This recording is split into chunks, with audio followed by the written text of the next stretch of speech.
Okay, so animal ನೀವೆಲ್ಲರೂ ಕಾಯ್ತಾ ಇದ್ರಿ. ಟೀಸರು ಟ್ರೈಲರು ನೋಡಿದ ತಕ್ಷಣ ಎಷ್ಟು ಹೈಪ್ ಆಗಿತ್ತು ಅಂತ. ಮೂವಿ ಬಂದಿದೆ, ಇವತ್ತು ರಿಲೀಸ್ ಆಗಿದೆ. ಹೇಗಿದೆ ಹೇಳ್ತೀನಿ. ಸೊ ನಿನ್ನೆ ಮೊನ್ನೆ ಸ್ವಲ್ಪ ಪ್ರಾಬ್ಲಮ್ ಆಗಿತ್ತು. ಆ ಸೆನ್ಸರ್ ಬೋರ್ಡಿಂದ ಸ್ವಲ್ಪ ಸೀನ್ಗಳು ಕಟ್ ಮಾಡ್ಬೇಕಾಗಿ ಬಂದಿದ್ವು ಅಂತ ನ್ಯೂಸ್ ಬಂದಿತ್ತು, ರೂಮರ್ಸ್ ಬಂದಿತ್ತು. ಸೊ ಇವಾಗ ಕಂಪ್ಲೀಟ್ ಇದೆಲ್ಲ ಫಾಲ್ಸ್ ಅಂತ ಗೊತ್ತಾಗಿದೆ. ಸೊ ವಾಂಗಾಗೆ ಹೇಗೆ ಬೇಕಿತ್ತೋ ಅದೇ ಥರ ಈ ಮೂವಿ ರಿಲೀಸ್ ಆಗಿದೆ. Even though it's A rated cut ಮಾಡೋಕ್ಕೆ ಟ್ರೈ ಮಾಡಿದ್ರು, ಆದರೆ ಅದೆಲ್ಲ ರೂಮರ್ಸ್ ಅಂತೆ. ಸೊ ಒರಿಜಿನಲ್ ಕಟ್ ರಿಲೀಸ್ ಆಗಿದೆ. ಹೇಗಿದೆ ಎಲ್ಲ ಹೇಳ್ತಾ ಹೋಗ್ತೀನಿ, ವಿಡಿಯೋದಾಗ ನೋಡ್ತಾ ಹೋಗಿ. ಫಸ್ಟ್ ಆಫ್ ಆಲ್ ಇದನ್ನ ನೀವು ಮೂವಿ ಥರ ಕಾನ್ಸೆಪ್ಟ್ ಹೊಸದಿದೆ. ಯಾಕೆಂತಂದರೆ ನೀವು ಅದೇ ಹಳೆ ರೋಮಿಯೋ ಜೂಲಿಯೆಟ್ಟು, ಲೈಕ್ ಹುಡುಗಿಗೋಸ್ಕರ ಹುಡುಗ ಏನೇನೋ ಮಾಡ್ತಾನೆ, ಅಲ್ಲೆಗೆಲ್ಲ ಹೋಗ್ತಾನೆ, ಯಾವುದ್ಯಾವುದೋ ಅದನ್ನ ಪಾರ್ ಮಾಡ್ತಾನೆ ಅಂತ ನೋಡಿದ್ರಲ್ಲ, ಆ ಒಂದು ಕಾನ್ಸೆಪ್ಟ್ ಇದ್ರೊಳಗೆ ಇಲ್ಲ. ಇದರೊಳಗೆ ಅಪ್ಪನ ತೊಗೊಂಡಿದ್ದಾರೆ. ಸೊ ಒಬ್ಬ ಮಗ ಅಪ್ಪಂಗೋಸ್ಕರ ಯಾವ ಲೆವೆಲಿಗೆ ಇಳಿತಾನೆ, ಅಪ್ಪನ ಪ್ರೀತಿಗೋಸ್ಕರ. ಸೊ ಅಪ್ಪ ಪ್ರೀತಿ ಮಾಡ್ತಾ ಇರ್ತಾರೆ, ಆದರೆ ತೋರಿಸೋ ವೇ ಡಿಫ್ರೆಂಟ್ ಇರುತ್ತೆ. ಮಗನಿಗೆ ವ್ಯಾಲಿಡೇಷನ್ ಬೇಕಾಗಿರುತ್ತೆ, ನಮ್ಮ ಅಪ್ಪನಿಗೆ ಪ್ರೀತಿ ಮಾಡಬೇಕು ಅಂತ. ಸೊ ನಮ್ಮ ಅಪ್ಪನ ಪ್ರೀತಿಗೋಸ್ಕರ ಅವನು ಯಾವ ಲೆವೆಲಿಗೆ ಹೋಗ್ತಾನೆ ಅಂತಂದರೆ, ಆ್ಯಕ್ಷನ್ನು, ಆಮೇಲೆ ಸ್ಟೋರಿ, ಅವನೊಂದು ಸೈಕ್ ನೇಚರ್ ನೋಡಿ ನೀವು ಶಾಕ್ ಆಗ್ತೀರಾ. ಈ ಥರನೂ ಅರ್ಜುನ್ ರೆಡ್ಡಿ, ಕಬೀರ್ ಸಿಂಗು ಏನಿಲ್ಲ ಇದ್ರ ಮುಂದೆ. ಈಗಿನ ಕಾಲದಲ್ಲಿ ರೀಲ್ಸ್ ಜನ್ರೇಷನ್ನು, ಟಿಕ್ಟಾಕ್ ಜನ್ರೇಷನ್ ಒಳಗಡೆ ಜಸ್ಟ್ ನಮಗೆ 10 ಸೆಕೆಂಡ್ಸಿಂದು ಒಂದು ಪೇಷನ್ಸ್ ಇರಲ್ಲ. 3 ಸೆಕೆಂಡಿಗೆ ನಾವು ಸ್ವೈಪ್ ಮಾಡಿಬಿಡ್ತೀವಿ. ಆದರೆ ಈ ಮೂವಿ 3 hours 27 minutes ಇದೆ. ಸೊ ಯೋಚನೆ ಮಾಡಿ ಎಷ್ಟು ಲೆವೆಲ್ ದೊಡ್ಡ ರಿಸ್ಕ್ನ ವಾಂಗ ಅವರು ತೊಗೊತಾ ಇದ್ದಾರೆ ಅಂತಂತ. ಆದರೆ ಅವರು ವಿನ್ ಆಗಿದ್ದಾರೆ. ಯಾಕಂತಂದರೆ ಮೂವಿ ಒಳಗಡೆ ಸ್ವಲ್ಪನೂ ಬೋರಿಂಗ್ ಪಾರ್ಟ್ಸ್ ಇಲ್ಲ, ಸ್ವಲ್ಪ ಸ್ಟ್ರೆಚ್ ಆಗಿದೆ. ಆದರೆ ಅದು ನೀವು ಬೇರೆ ಮಾಡ್ತೀರಾ. ಯಾಕಂತಂದರೆ ಸಿನಿಮಾ ಅಷ್ಟು ಇಂಟ್ರೆಸ್ಟಿಂಗ್ ಇರುತ್ತೆ. ಸ್ಟೋರಿ ಕಂಟಿನ್ಯೂ ಆಗ್ತಾ ಇರುತ್ತೆ. ಅಪ್ಪಂಗೆ ಅಟ್ಯಾಕ್ ಆಗುತ್ತೆ, ಯಾವುದೋ ಥರದಲ್ಲಿ ಅಪ್ಪಂಗೆ ಅಟ್ಯಾಕ್ ಆಗುತ್ತೆ. ನೀವು ಹೋಗಿ ನೋಡ್ತೀರಾ ಮೂವಿಯಲ್ಲಿ. ಅವಾಗ ಮಗನಿಗೆ ಒಂದು ಚಾನ್ಸ್ ಸಿಗುತ್ತೆ ಪ್ರೂವ್ ಮಾಡೋಕ್ಕೆ. ಅವ್ರ ಅಪ್ಪಂಗೆ ಅವ್ರಿಗೋಸ್ಕರ ಅವನಿಗೆ ಯಾವ ಲೆವೆಲಿಗೆ ಹೋಗ್ತಾನೆ, ಇಡೀ ದುನಿಯಾದು ತೆಗಿತಾನೆ. ಸೊ ಅರ್ಥ ಆಗ್ತಿದೆಯಲ್ಲ.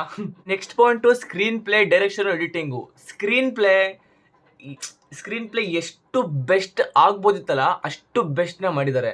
ಡೈರೆಕ್ಷನ್ನು ಟಾಪ್ ನಾಚ್ ಆಗಿದೆ. ತೋರಿಸಿರೋ ಒಂದು ವೇ, ಒಂದು ಆ ಕ್ಯಾರೆಕ್ಟರ್ ಅವರಿಗೆ ಗೊತ್ತಿರಲ್ಲ ಅನ್ಸುತ್ತೆ. ಅವ್ರ ಲೆವೆಲ್, ಅವ್ರದ್ದೊಳಗಡೆ ಅಷ್ಟು ಪೊಟೆನ್ಷಿಯಲ್ ಇದೆ ಅಂತ ಆ್ಯಕ್ಟರ್ಸಲ್ಲಿ, ಅಷ್ಟನ್ನು ಅವರೇ ಸ್ಕ್ವೀಸ್ ಔಟ್ ಮಾಡಿದ್ದಾರೆ. ಸೊ ಸ್ವಲ್ಪ ಸೀನ್ಸ್ಗಳು ಕಟ್ ಆಗ್ಬೋದಿತ್ತು. ಅಂದರೆ ನಾನು ಅದನ್ನು ಬೇಕಂತ ಹೇಳ್ತಾ ಇಲ್ಲ, ಲಾಂಗ್ ಇದೆ ಸ್ವಲ್ಪ ಕಟ್ ಆಗಬೇಕಿತ್ತು ಹೇಳ್ತಾರೆ ಅಂತ ಹೇಳಲ್ಲ. ಆದರೆ ನೋಡಿದ್ರೆ ಅನಿಸುತ್ತೆ ಆ ಮೂವಿದು ಆ ಸೀನ್ಗಳಿಗೆ ಮೂವಿ ಸ್ಟೋರಿಗೆ ಸ್ವಲ್ಪ ಏನು ಅಂತ ಮ್ಯಾಚ್ ಆಗಲ್ಲ. ಸೊ ಆರಾಮ್ಸೆ ಅದು ಕಟ್ ಆಗ್ಬೋದಿತ್ತು. ಸೊ ಈ ಒಂದು ಕಟ್ ಆಗಿಲ್ಲ ಅಂದ್ರೂ ಕೂಡ ಏನು ಅಂಥದ್ದೇನು ಜಾಸ್ತಿ ವ್ಯತ್ಯಾಸ ಬೀಳಲ್ಲ. ರಣಬೀರ್ ಕಪೂರ್ದು ಈ ಮೂವಿಯಲ್ಲಿ ಆ್ಯಕ್ಟಿಂಗ್ ಇದೆಯಲ್ಲ, ಒಬ್ಬ ಅವರು ಸ್ಟಾರ್ ಕಿಡ್ ಆದರೂ ಕೂಡ ಅವ್ರಿಗೆ ಬೇರೆ ಥರ ನೋಡೋಲ್ಲ. ಯಾಕಂತಂದರೆ ಅವರಿಗೊಂದು ಸಪ್ರೇಟ್ ಟ್ಯಾಲೆಂಟ್ ಇದೆ. ಅವರಿಗೆ ನ್ಯಾಚುರಲಿ ಅವ್ರು ಆ್ಯಕ್ಟಿಂಗ್ ಚೆನ್ನಾಗಿ ಮಾಡ್ತಾರೆ. ಅವರು ವರ್ಕ್ ಹಾರ್ಡ್ ಮಾಡಿದ್ದಾರೆ. ಸೊ ಅವ್ರಿಗೆ ಗೊತ್ತಿದೆ ಆ್ಯಕ್ಟಿಂಗ್ ಹೇಗೆ ಮಾಡೋದು ಅಂತ. ಈ ಸಿನಿಮಾದಲ್ಲಿ ನಿಮಗೆ ಕಾಣುತ್ತೆ. ಎಮೋಷನ್ ತೋರಿಸ್ತಾರ, ಪೀಕ್ ಲೆವೆಲಲ್ಲಿ ತೋರಿಸ್ತಾರೆ, ಎಕ್ಸ್ಟ್ರೀಮ್ ಲೆವೆಲಲ್ಲಿ ತೋರಿಸ್ತಾರೆ. ಯಾರಿಗಾನ ಲೈಕ್ ಹೊಡಿತಾರ, ಎಕ್ಸ್ಟ್ರೀಮ್ ಲೆವೆಲ್ ಹೊಡಿತಾರೆ. ಪ್ರೀತಿ ತೋರಿಸ್ತಾರ, ಎಕ್ಸ್ಟ್ರೀಮ್ ಲೆವೆಲ್ ತೋರಿಸ್ತಾರೆ. ಪ್ರತಿಯೊಂದು ಕೂಡ ನೋಡಿ ಏನು ಸೈಕಪ್ಪ ಇವನು ಅಂತ ನಿಜವಾಗ್ಲೂ ಅನ್ಕೊಂತೀರ ನೀವು. ವೈಲೆನ್ಸ್ ತೋರಿಸ್ತಾನ, ಮ್ಯಾಕ್ಸಿಮಮ್ ಲೆವೆಲ್ ತೋರಿಸ್ತಾನೆ. ಪ್ರೀತಿ ತೋರಿಸ್ತಾನ, ಮ್ಯಾಕ್ಸಿಮಮ್ ಲೆವೆಲ್ ತೋರಿಸ್ತಾನೆ. ಬೇಜಾರಾಗ್ತಾನ, ಮ್ಯಾಕ್ಸಿಮಮ್ ಲೆವೆಲ್ ಆಗ್ತಾನೆ. ಸೊ ಅನ್ಕೊಂತಾರೆ ಏನಪ್ಪ, ಯಾರಪ್ಪ ಈ ಕ್ಯಾರೆಕ್ಟರ್ ಹಿಂಗಿದಾನೆ ಅಂತ. ಕಪೂರ್ ಅವ್ರದ್ದು ಟಾಪ್ ನಾಚ್ ಸಿಗಿತ್ತು acting. His way of showing emotions is far more different than Ranbir Kapoor.